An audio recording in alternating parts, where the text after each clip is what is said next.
Good evening, everybody. I'm just going to wait for a few more moments just for any other people who are waiting to join this live stream, and then we'll begin tonight's presentation.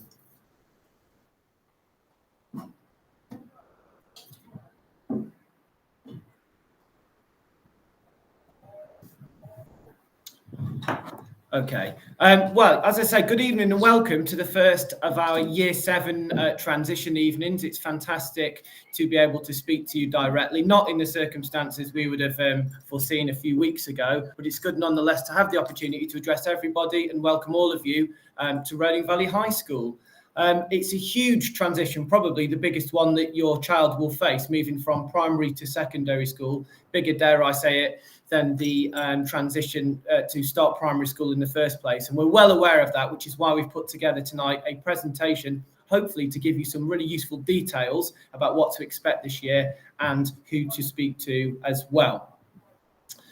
Okay, I would like to just start by welcoming you. My name is Mr. Charlton. I'm the head teacher of Reading Valley High School. And if your child is new to school and there aren't any siblings, then they'll be in a very similar position to me, which is trying to find their way around the building and getting used to that. Of course, as I've mentioned already, it's in slightly different circumstances to what we foresaw only a few weeks ago. And I really just want to start by thanking everybody for all of their words of support over the last few weeks. You can imagine it's been quite a difficult logistical challenge to get students in and out of the school, but the support we've had from parents across the year groups, but particularly Year 7s, where I know there must have been quite a lot of anxiety, has been very much appreciated. And we feel that those first few weeks really helped in settling our Year 7s into school.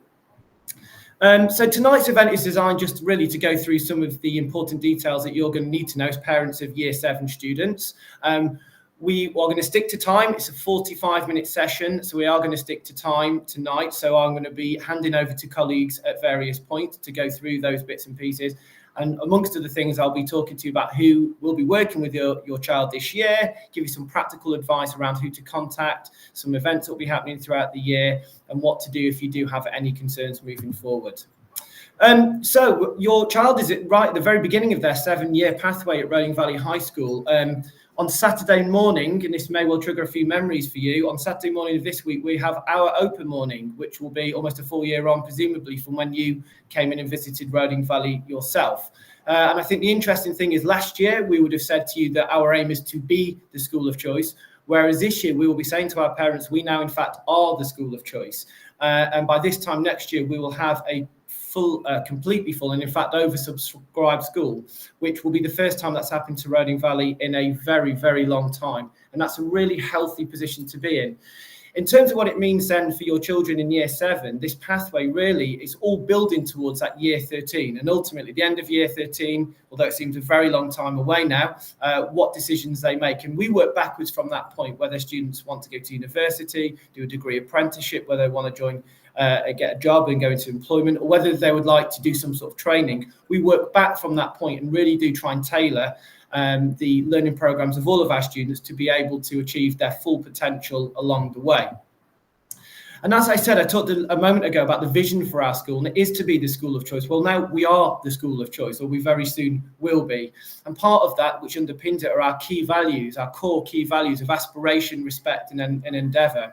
And really, everything we do, our assembly program, our personal development program, all of our interactions with our students, it's all linked around our core values of those three things.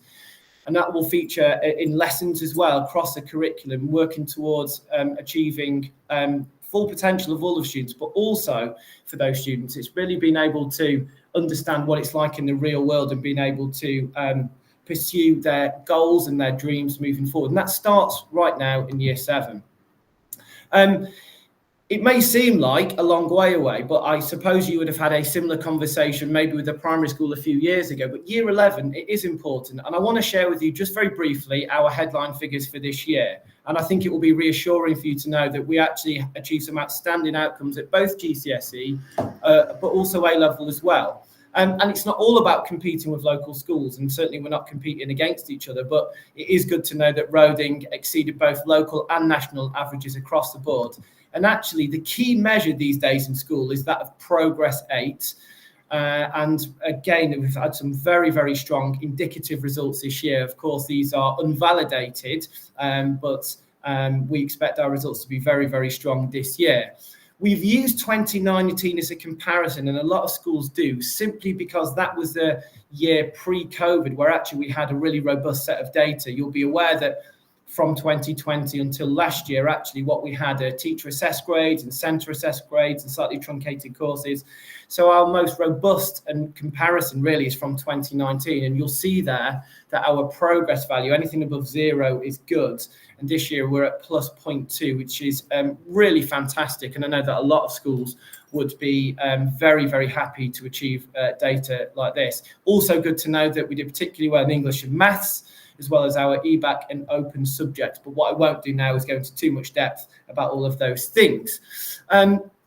Just while I'm on it, please, if you do have any questions, we have an email address that has been monitored throughout this event, and that is parentforum@rodingvalley.net. And you'll see that on the screen there in the yellow box, parentforum@rodingvalley.net. If you have any questions about anything I say, any of the other speakers say, or in fact, any questions at all not linked to this, please do send them in and we'll be able to respond to you directly. Our A-level results were also very strong this year. We had students going off around the country. We were absolutely delighted that one of our students got into Cambridge to do medicine this year, but actually we had students going many places. We had students get off to Warwick, to University of Leeds, to Bristol, to LSE in London to do a variety of different courses. And we're really happy that all of our students were able to get into either their first or their insurance choice universities, but also to those students who didn't pick university, we had a high number getting onto degree apprenticeships, and I do urge you to look into those if you're not familiar with them. We have an outstanding career development manager, Mrs. Mason, who over the course of the years will begin to work with your Year 7 students, and she really does achieve some fantastic things for our young people. You'll expect me to talk about attendance, and what I will say is this, linked to GCSE, we know that on average, if your attendance is around 85%, you will achieve just under 2 grades lower than students who have an attendance at 95%. We have a really strong attendance so far in Year 7. That's always the case in Year 7. They start very strong. Please can I urge you and ask for your support in maintaining those really high standards around attendance and punctuality as well.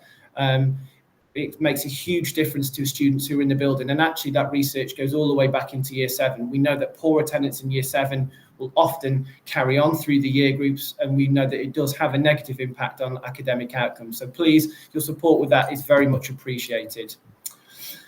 Before I hand over to Mr. Meir, who's one of the assistant heads, I just want to introduce a few other people who are going to be really important for your Year 7s this year. So we've got Mrs. Larkin, who's one of the deputy head teachers, and her responsibility is for teaching and learning. Mr. Vermack, who you're going to hear from later on this evening, who is one of the assistant head teachers, and he's our Raising Standards leader. Mr. Meir, who I'm going to hand over to shortly, who's in charge of teaching and learning as well. But you're also going to hear from tonight Mr. Taylor, who is our SENCO, a member of the senior leadership team. So I am now going to hand over to Mr. Meir, who's going to talk to you a little bit more about teaching and learning. Good afternoon. Thank you for joining us today. My name is Mr. Meir. I'm one of the assistant heads for teaching and learning. I wanted to talk about teaching and learning, which is, of course, the heart of what we do. And our Year 7s are going to experience what ACE teaching and learning is, which is the core of what we provide and try to give our students. And what that might look like in a lesson may include the following. So your Year 7s in lessons, we would expect them to be teaching and learning ambassadors. And that's where they get an opportunity to take leadership in their learning, to take pride and ownership and to talk about what they're learning and develop their oracy skills.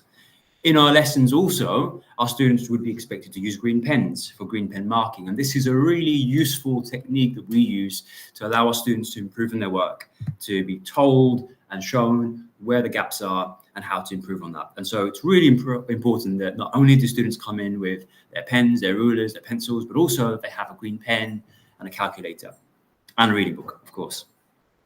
In our lessons also, we're really hot on Do It Now, which is a retrieval task that hooks the students. So our Year 7s at the start of every single lesson would expect to have a very short 5-minute to 10-minute task where they are going through old content from previous lessons, from previous terms, to help retrieval and to build their memory and to improve that over time. We use Close the Gap, which is a really important aspect of feedback. So our teachers provide Close the Gap after big projects or assessments or tasks or even exams, and give students really specific, meaningful, actionable tasks to close the gap. And that might involve reteaching, it might involve demonstrating, it might involve lots of different things that allow students to move further in their learning and their progress. We are really quite big on this, and I'll mention this a little bit more further down the line, which is our RVHS tried and tested revision and study skills. Now, our year 7s, having come into secondary school, we expect them over time, all the way up to year 11 and beyond, to develop some independent learning skills, to know how to revise, to know how to manage their time, to know what effective revision, active revision is. And that's something that we will teach them. That's something that we will do with them this year. And before any sort of major assessment points, we will give them these tools, teach them how to revise effectively. Students will get an opportunity to actually do these in lessons for the really small topic tests as well. So it's not something that they only use for the really big exam. They actually get to use this for all the smaller topic assessments and topic tests and little quizzes that they will have in all their different subjects. And so through all their subjects, they get to develop these skills, and it will really help them going up the school. I wanted to touch on this idea of a skills map. So if you go to the school website, roninvalley.net, and then go down to high school and curriculum, you'll find that we have all of our curriculum maps uploaded there. So all of our subjects, there is a 7-year journey for students for individual subjects going from year 7 up to year 11 and even up to year 13. And it shows us, and it will show you what it is that we are teaching our students and the skills and knowledge that they are acquiring over time and developing over time. So the knowledge and skill sets that are sequenced, interleaved over time. And so their understanding of a subject, the depth of a subject and the mastery of a subject is built over time, really purposefully designed by teachers. So every single year is really important, and year 7 is no less important. If anything, I would say it's the foundation for the rest of that curriculum. So please do have a look at that. We've also got some reading lists on that website where there is recommended reading lists, there's books, and there's extra resources, extra reading that students can do to enrich different subject areas.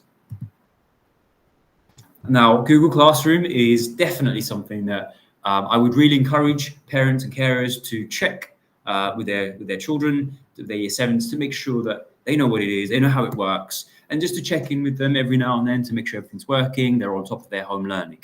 We call homework home learning, and everything is delivered through Google Classroom. It's the most important avenue for our students for doing work from home. And Google Classroom is easy to access. It's all linked into our students' school email address. So once they go into the school email address, there is a little button, or 9 dots even, which you can just about see over there.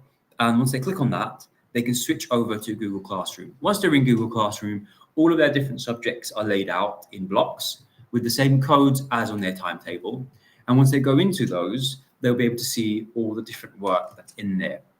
Now, inside of that, there's, in terms of a guide for how to use Google Classroom, there is a home learning booklet, which you'll be able to find on the school website under the home learning tab.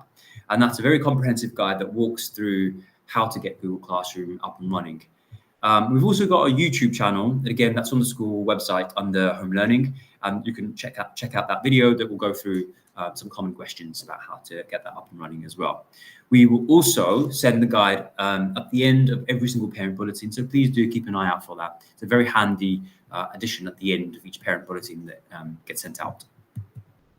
Now, on Google Classroom, there are some terms that I thought would be worth just clarifying. So we have something called an assignment. These are timed tasks. These are homework that students have to complete by a certain date and then post it back or submit it back to their teachers. and they're usually going to be a week's worth of notice. So they usually have a deadline of a week, and most of these will be set on a Monday, and they'll be due on a Sunday, ready for the next Monday. And they will always be called assignments. These are also, because they're dated in time, they will pop up on something called a to-do list, and that's a really useful feature to help students organize. And if there's one thing I would encourage parents and carers to help with, if you wanted to help your child with Google Classroom, it would be to help them navigate the to-do list. So once they're in Google Classroom, there is a button on the menu under classes, calendar, and to-do. You can see there's a bit called to-do. If they click on the to-do list, it shows the whole week and every assignment that is upcoming during that week, dated and colored over the week. And so it really allows them to manage their time, to think about, oh, well, I've got an English home learning to get done. I've also got science, and I've got art, and I've got history, and then they can manage themselves and manage their time better to make sure everything is done. On Google Classroom, our teachers also put up resources under something called material. This is not an assignment, it's just extra resources called material. And this might be something that students want to go back to because they've missed a lesson. So if a student has been absent and they've missed a lesson, then often a lot of that material will be on Google Classroom set as material, and they're able to go in there and access that to catch up. Sometimes this material can also be used for revision. So at the end of a topic or before assessment, a lot of our teachers will signpost material, revision material on Google Classroom as well. So it's a very useful feature. And in terms of submitting work and handing back the work, if it's handwritten work where students have done work in their book, then we ask that students take a picture and submit that in Google Classroom. If it's a Google Doc or a digital task or a digital file, then they can upload that directly, and teachers are able to comment and give them feedback directly on Google Classroom.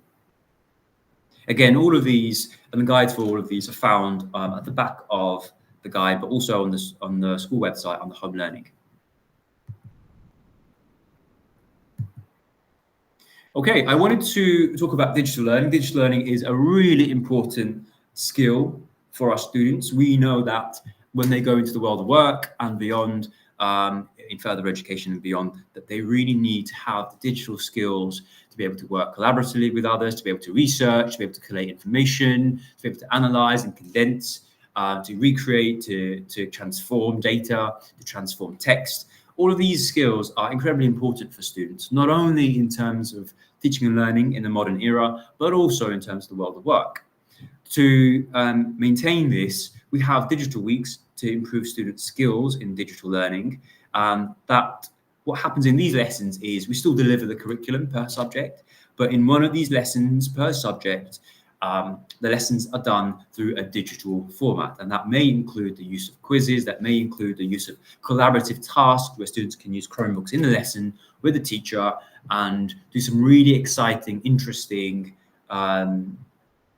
educationally useful things that can include some very good websites. It can include conferencing, it could include working together on a collaborative Jamboard. There's loads of tools that we get our students to practice during these sessions, and we sort of rotate them and try them out over the time and get them a whole range of experience there.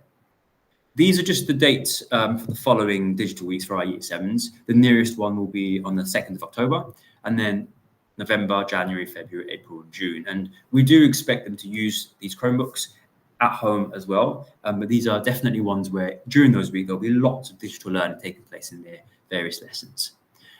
Bedrock learning is huge. Bedrock is such an important aspect for our students. Most of our Year 7s should be fully up and running. We have actually done the alpha test for them only recently. And Bedrock is something that we use to improve students' vocabulary. It's a software we purchase for our students, and it allows them it assesses exactly where a student is in their reading, how big their vocabulary is. It estimates exactly where that is. And then it starts to drip feed new words, new contexts, and improve their vocabulary over time. And it tests them, and it finds gaps, and it finds weaknesses, and it reviews them. It's a really fun, engaging way for students to learn new words and build that over time. We're also starting to deliver some content from other areas, from a wider part of the curriculum to really enrich their experience. And like I said, we've already done the alpha test for most of our year 7s. I mean, again, if they haven't done that, please do ask them to check in with their academic mentor so that we can get them up and running. Just if you have any questions, I know Mr. Charlton already mentioned this, please do just drop an email to parentsforum@writingvalue.net about anything about teaching and learning or otherwise, and we will get back to you. Now, on vocabulary, if I expand a bit more widely on our literacy strategy, we have a massive focus on literacy at Writing Value. We know that it is the access to all subjects, and it massively impacts the life chances of students. So we are really, really keen on making sure our students participate in our Drop Everything and Read task, which takes place one 20-minute period each week for year 7s, 8s, and year 9s. Now, in this session, we ask students to drop everything. That's why it's drop everything and read, and they open up their books and then they read. And that has to happen every week for 20 minutes. Now, we would really advise and recommend that if you're able to, please check that your year 7 has a reading book, that they are reading something that's age appropriate. And of course, their academic mentors and their teachers will help with this as well. But it's really helpful to just make sure that they have a reading book as part of their equipment, that they're always ready. If they finish a book, they're reading another one, they have a book available to them for this. We've also got something that goes hand in hand each week, which is called Drop Everything and Write. And in a very similar way, we drop everything, students drop everything, they stop doing everything else in that 20-minute within one of the lessons, and they write. And there is a task that is linked to the theme of the week and the word of the week that we come across, that we learn about each week as a school, and they write about that task, that word. There is a little task where they write about that at length. It's only a short writing task. And it's really important that students are taking the time to practice their reading and to practice their writing through these sessions. Now, I mentioned revision techniques. So we do teach our students revision strategies and techniques in our subjects, and also as we approach assessment points. However, we also have a website which we would like to draw to your attention, and we will share this with students nearer the time as well, which is the RVHS Year 7 Revision microsite. It is on the school website under revision resources, and when you click on that, there are lots of different resources, active strategies students can use, and some guidance for how they can do this, guidance for how they can revise effectively. Okay, I'm now going to pass on to Mr. Vermaak. Thank you very much. Thank you very much. Yeah, I'm Mr. Vermaak. I actually lead on student progress in the school, and I'm just quickly going to talk through a few of the key things that is important for you to know. And let me just get my slides up here. I must say I'm actually quite proud in terms of the team in school. The results we've actually achieved is actually due to the dedication of the staff in school that actually go way beyond in terms of what is expected to make sure that students really achieve to their ability. Now, the key thing is the curriculum is going to be difficult. It's actually got a large amount of content. Students will be stretched. They will be challenged every time. They will find things that is really difficult, and they'll get it wrong because that's how they learn. And the biggest thing that you can do to support them is actually to always encourage them and to try again, because that is the learning process. We try it again, we actually see where we went wrong, and we learn from that. And that's going to be the biggest support you can actually provide to us, is to encourage them to actually keep on trying. Now, we do a baseline assessment with all our students for maths and English reading, and then we stream our students. So we don't believe in setting. They're streamed in science and in maths. English is a mixed ability. And we have 2 equivalent extension sets on both sides of the year group. So there's 4 extension sets. We've got 4 upper sets. And then on the one side of the year, we've got a support class. And on the other side, we've just got a core set that most likely would actually end up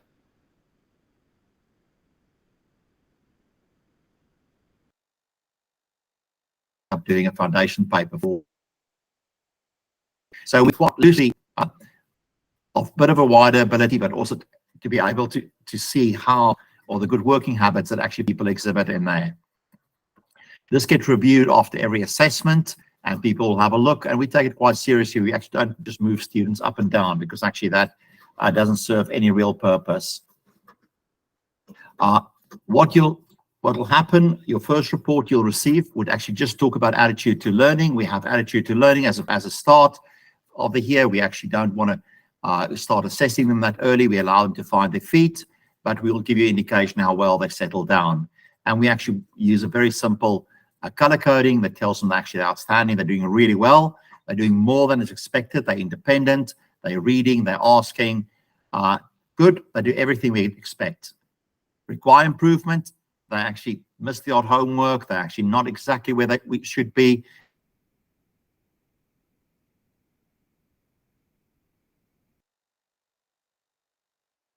And of course, then they're concerned. Receive your child actually as displayed when he joined us. So that'll be your first report that you'll get in autumn. The rest of the time, your report, we actually don't report on grades in Key Stage 3. We will tell you what should be the minimum grade your child should be achieving if they do everything they should, and whether they're on the flight path to achieve that. And that's quite important. So you'll always be aware, and you'll also get attitude to learning every time. So that'll give you a very good indication. Anything that is on an orange, or especially that's red, you should have received a call from a teacher to discuss in terms of how to support your child. So we actually use a mastered, secure, insecure, and a concern. Insecure, usually they just off, or they haven't done exactly everything we'd expected, and we'll monitor that. Concern is something we actually will put a plan in place to make sure we close that gap. We send all our reports home via EduLink. So you won't, the first one's the only time you actually get a hard copy of that. Thereafter, all of them go out via EduLink. There's also, it's quite a useful tool. We actually do all our communication via EduLink. And you can also, there's a homework tab in there where you can see all the homework that's been set in Google Classroom under the homework tab in EduLink. So it's quite a handy thing to actually keep tabs of what homework is actually being set for your child. So whenever they tell you they don't have homework, yes, go and check. You'll be able to see that. Our assessments is based on a variety of things. We do formal tests. They'll do a Key Stage 3 one exam in the year that actually is quite formal. They actually will be invigilated, just like a real exam, and that really prepares them for the 11 exams, where actually then they're quite comfortable with being in that environment. And the others would be a variety of assessments that actually make up a grade. So in autumn, we do the attitude to learning. In springtime, we actually do a formal assessment and the exam conditions. And then summer, it will be a range of assessments that consolidate into the feedback on whether they're actually on the flight path. So those are the assessments that you'll see throughout the year. Key to be successful, they need to be independent. You need to encourage them to actually go and spend some time doing their work. When they say they don't have homework, Bedrock's always there, Sparks Maths is always there. They've got their own private maths tutor on Sparks Maths. Refer them to that, or check on EduLink what homework they have. They need to be resilient. There is so much support available. There's actually homework clubs and lunch times. There's actually several subject areas as homework clubs after school as well, where people can go and find help. And they also need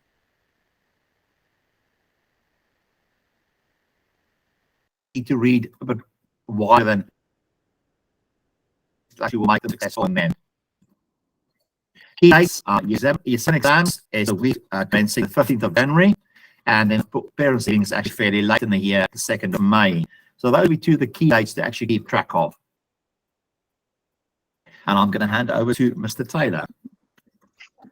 Good evening, everybody. It's an absolute pleasure to be able to speak to you tonight. My name is Mr. Taylor. I am the lead practitioner in inclusion, and the school's named Senko.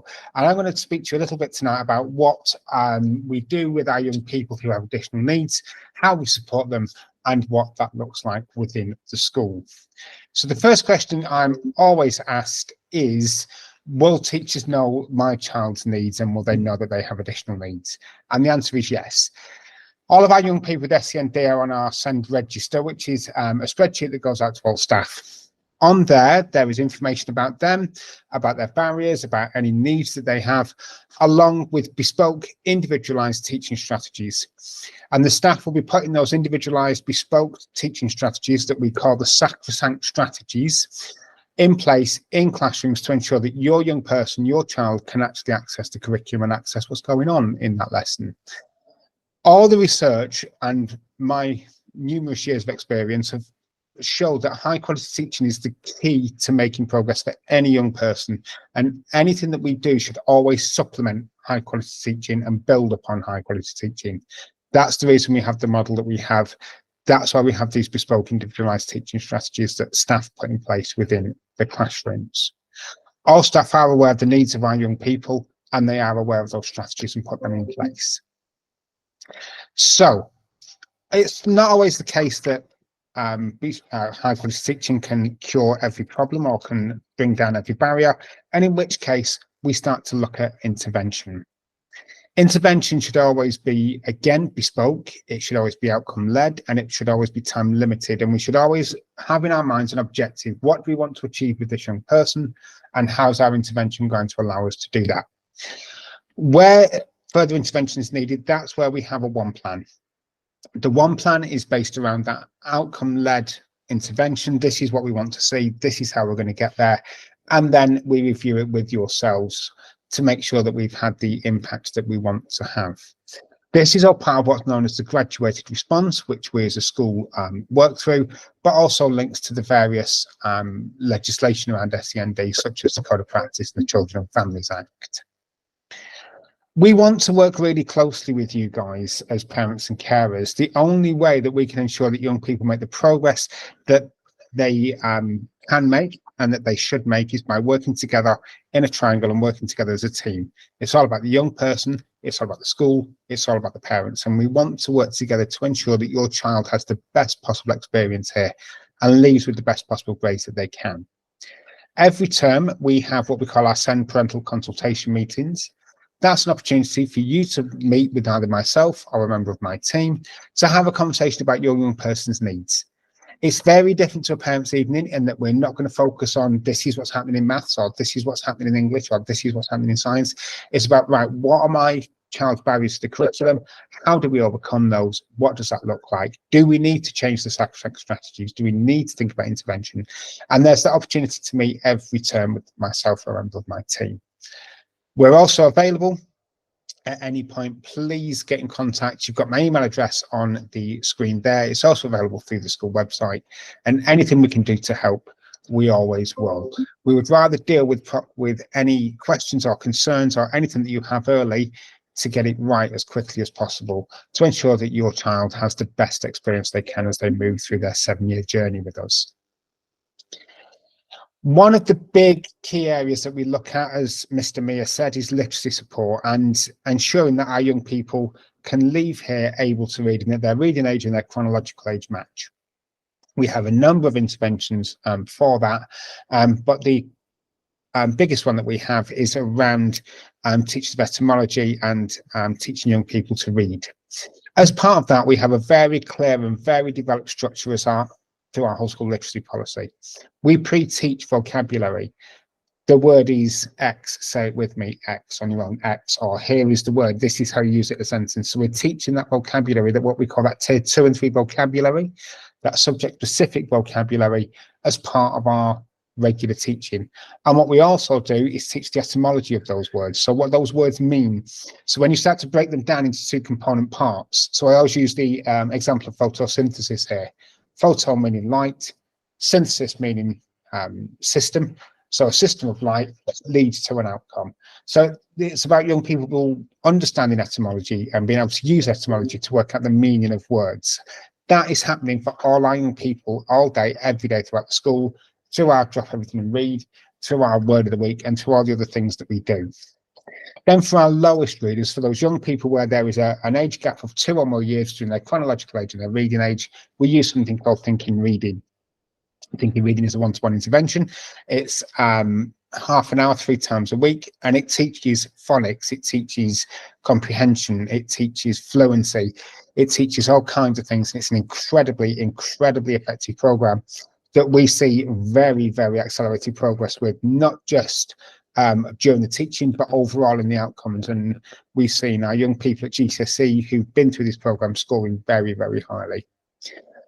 For those where there's less of a gap, so where there's they're between 2 years from their chronological age and reading age, we have things like the Hertz for Learning Reading Fluency project, which focuses on fluency and comprehension. We use precision teaching. There's all kinds of things that we do to ensure that our young people are able to access the curriculum and therefore access the exam at the end of year 11 and therefore make the progress that they deserve to make and that they're capable of making. One of the best things that you can do in terms of helping your young people at home is getting them to read as much as possible. Fiction, non-fiction, biography, autobiography, it really does not matter. The more they read, the better. And on the screen, you'll see 3 apps or 3 websites that you can use really, really effectively that actually are either free or very cheap. So you've got there an app called Readly. That is non-fiction and magazines. There is a charge, it's £7.99 a month, but you can get access to so many magazines over anything that your child might be interested in, which again, interest is 90% of the battle. If they enjoy what they're reading, they'll read it. And I use Readly quite a lot. It's a fantastic app. Those of you that have an Amazon Prime account, you can also get Prime Reading. That is free if you have an app. If you pay for Amazon, it's a free part of it, and you can get audiobooks and you can get ebooks through that. And then you have something called Borrow Box from Essex Libraries. This is access to Essex Libraries ebooks, so reading them to a device, maybe a phone or a tablet, and audiobooks where you can sit and actually listen to a book through earphones, or better still, after dinner, listen to a book as a family. It can be a really lovely thing to do and a really relaxing thing to do, to listen to a book as a family. And everything through Borrow Box is absolutely free because it works through Essex Libraries. So low cost or no cost ways to enjoy literature with your young people and to enjoy reading with your young people. That really is the key to the curriculum. The more they read, the better their access will be. The better the access, the higher the grades, and away you go. And that lifelong love of reading can really shine through. Please do get in contact. You've got my email address. It's on the website. We've also got other ways that you can contact our department that are all available on the website. I look forward to working with you all for the next 5 years. And I'm now going to hand over to my colleague, Miss Hegarty. Thank you for your time.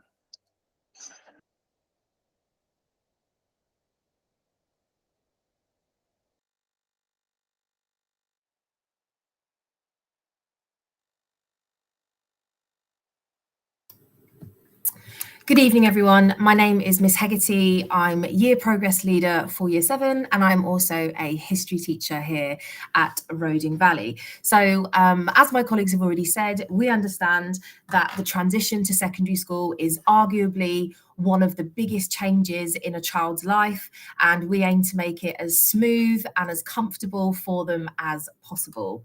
So I'd like to take this opportunity to introduce our Year 7 academic tutor team. So they are all named after elements in the periodic table.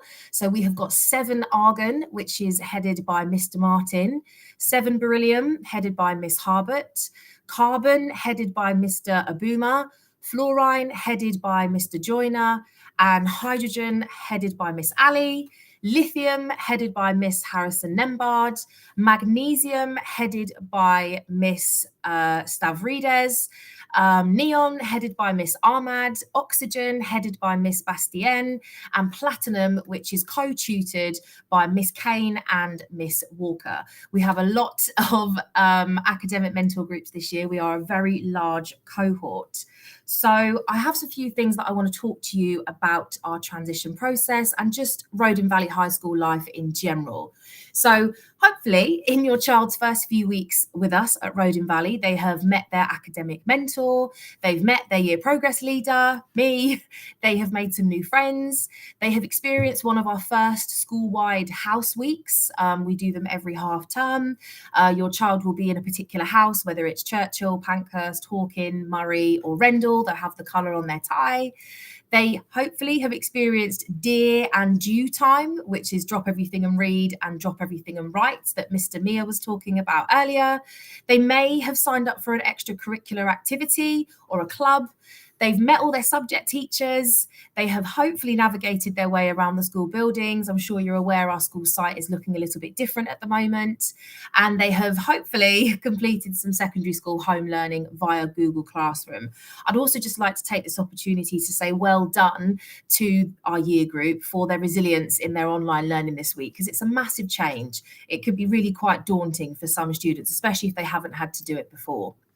So our expectations and visions for year 7, we understand that it's an incredibly exciting time, and we need to make sure that students transition from primary school to secondary school is as smooth as possible. And we like to dovetail academic and social progress. We really value the idea of the whole child. So academic progress is there to provide students with the relevant skills to achieve their highest attainment, to encourage enthusiasm and a proactive interest in their learning.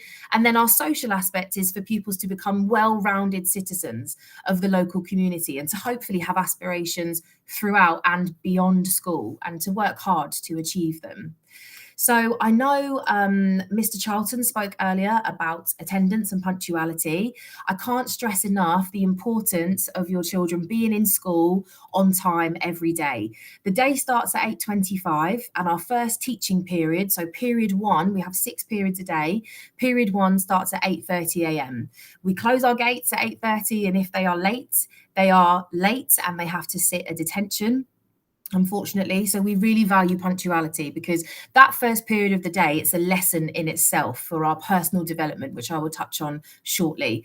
So we're on a 2-week rotation for our period 1. So in week 1, we do a whole school PD, so a whole school personal development, which is an extended session with their academic mentors. And then we rotate through various things such as our literacy program of Bedrock, careers, we have assemblies, and then we do a routines and expectations as well. So personal development,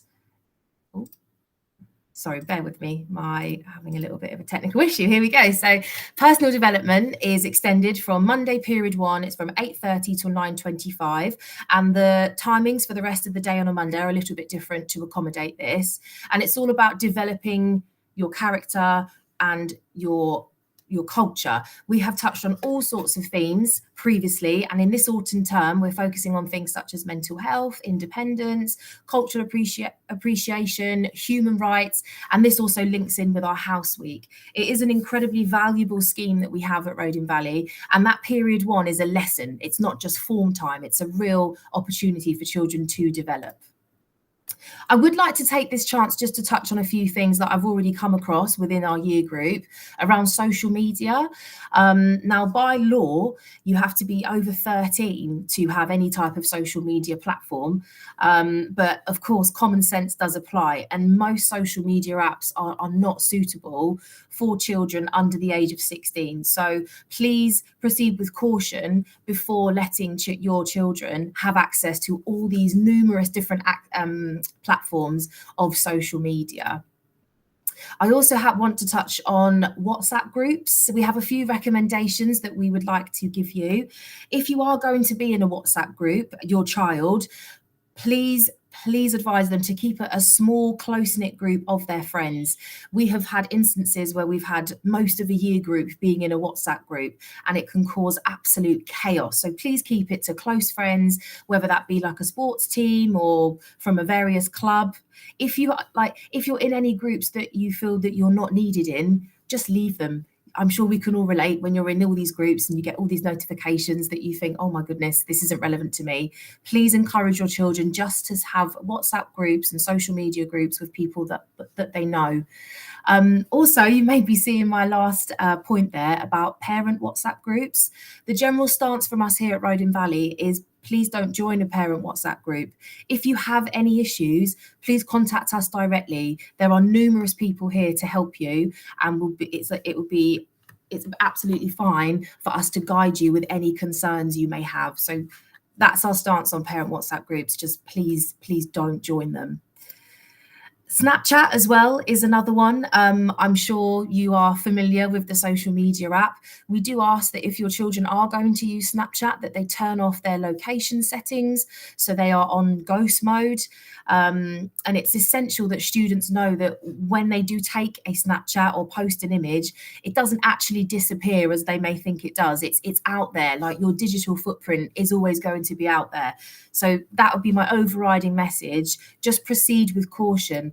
And especially social media and cyberspace as a parent, I know you probably all are well aware of some of the issues it can pose, but just ask yourself, do you know if your child's account is public or private? Are you aware of the majority of people that your children are communicating with online? Do they use a computer or a device in a room where you can walk past and see what they're doing, or are they using it on a phone? Are they sat there? Are they being secretive? Are you keeping the communication channels about these social networking sites open? So just a few questions to be aware of and be mindful of, as most of the issues we have with lower schools stem from social media. So before and after school, of course, we're aware the location of our school is fantastic, just 2-minute walk from the tube. But we do ask you, when you are finished at school, to go home, because when you're out in the public, in your uniform, you're representing our school, and that matters. So we ask that you leave school and you go home and give way to members of the public, treat people how you would want to be treated, and just respect others around you in the local community. So safeguarding, of course, is paramount here at Roding Valley. We maintain the mantra that it could happen here. We have a school-wide email of iamnotok@rodingvalley.net, which anybody can email at any time. We also have various different safeguarding strategies and platforms in place, such as our wellbeing hub. We have brilliant colleagues like Miss Dyson, who can help your children with issues such as low self-esteem and other safeguarding issues they may have in school. We have a massive inclusion team here. I just want to show you our most current safeguarding poster. There are some new faces on this one. So Mr. Charlton is our the safeguarding leader at our school, but we also have Miss Reed, Mrs. Rate, Miss Wills, Mr. Worry, and Miss King, all of whom you can contact if you have any safeguarding needs. And finally, I would like just to reiterate who you can contact generally. So if you have any questions from this live stream, there is an email, parentforum@rodingvalley.net. If you have an individual subject problem that your child has, please contact their subject teacher first and their head of faculty. So deal with that by their subject teacher. A general issue that they have in school, please feel free to contact their academic mentor. In terms of progress issues, feel free to contact Miss Larkin, Mr. Vermack, or myself. Any attendance concerns, Miss Parsley is our attendance officer. SEN concerns is Mr. Taylor, who spoke just before me. And in any other circumstance, stress, anxiety, friendship issues, please feel free to contact me or anyone that you feel comfortable doing so with at school. And also, please make sure that we have the correct information for you. So thank you very much for listening to our information evening. The recording of tonight's stream is available on our YouTube channel and our website.